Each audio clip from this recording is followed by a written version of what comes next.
তুমি select. Next. তুমি আসো। তুমিও সিলেক্ট। নেক্সট। তুমি সিলেক্ট। নেক্সট। সিলেক্ট। আমার ভারত দেশ অনেক মহান। আরে বাহ, এখানে তো সৈনিকের ট্রেনিং চলছে। একটা কাজ করি, আমিও ট্রেনিং এ অংশগ্রহণ করি। স্যার, আমিও ট্রেনিং করতে চাই, আমিও সৈনিক হতে চাই। দেখ দেখ বান্ধবী, ও কোথা থেকে এসে সৈনিক হতে চাই, কত বড় বড় স্বপ্ন ওদের। দেখ না। চুপ করো সবাই, কে সৈনিক হবে আর না হবে সেটা আমি ঠিক করব। তারপর জয় বন্ধুরা, দেখলো আজকে দেখবো কে আসল মুসলিম, যে আমার মহান আল্লাহ তাআলার জন্য ভিডিওতে লাইক করে চ্যানেলটিকে সাবস্ক্রাইব করে দিবে। তার মা বাবা দীর্ঘদিন বেঁচে থাকবে ইনশাআল্লাহ। আর যারা যারা সাবস্ক্রাইব করবে না, আমি ভেবে নিব সেই শয়তানের দলে আছে, আল্লাহকে ভালোবাসে না। ঠিক আছে, তোমাকে একটা সুযোগ দেওয়া যাক। যাও, হাইট মাপো। Okay sir.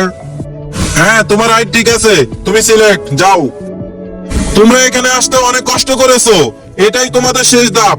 ওই দেখো একটি ফুটন্ত গরম পানি, যে এই পানিটা শরীরে ঢালতে পারবে সেই আর্মিতে সিলেক্ট হবে।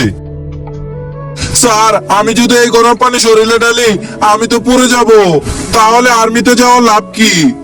তাহলে তুমি পরের ট্রেনিং এ যেতে পারবে না, তোমাকে রিজেক্ট করা হবে। তাই নেক্সট।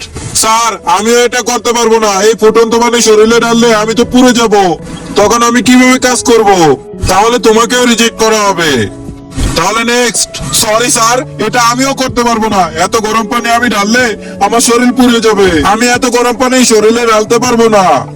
তাহলে তোমাকে রিজেক্ট করা হবে। এখন তুমি শেষ। আচ্ছা ঠিক আছে, তুমি আসো। জি স্যার, আমি অবশ্যই করব। যাও, আমি তোমার মধ্যে আর্মি হওয়ার জেদ দেখেছি, তুমি আর্মি হওয়ার জন্য সিলেক্ট হয়েছো। ইয়ে।